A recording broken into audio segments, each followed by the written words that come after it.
সবাই দেখেন আমার ছেলের অবস্থা কি। হ্যাঁ, আব্বু গেছে বাজারে সকালবেলা, হ্যাঁ ডিম নেই। এখন সে ডিমের জন্য একবারে ছেলের মতো হয়ে গেছে। কতক্ষণ ব্যালকনিতে যায়, কতক্ষণ খাটের উপরে শুয়ে শুয়ে রাগ করিয়া রয়েছে এতক্ষণ। এখন বাপে আইবে বুঝতে পারছে, ব্যালকনিতে দেখছে যে বাপে আইতে আছে বাজার নিয়ে। এখন সে আইসা গেট খুলতে দাঁড়াই রয়েছে, কখন বাপে আইবে আর সে ডিম খাইবে।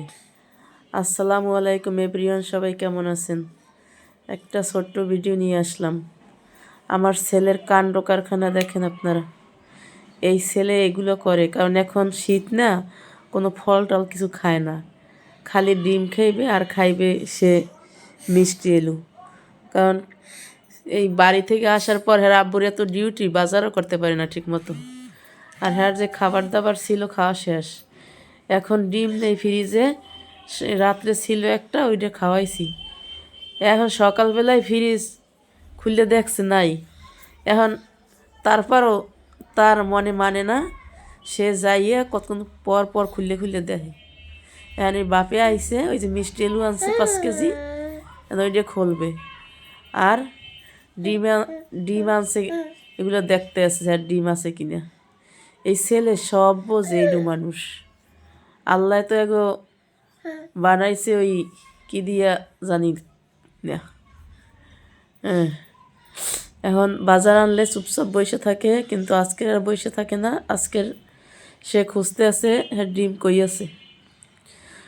পরে দাঁড়াই রইছে, দেখে ডিম দেখছে যে আছে। পরে ডিম বাইর করে দিয়েছে, পরে ওই হাতে লইয়া এখন সে খাইবে। কারণ ডিম হইলেই সব কিছু হয়ে যায়।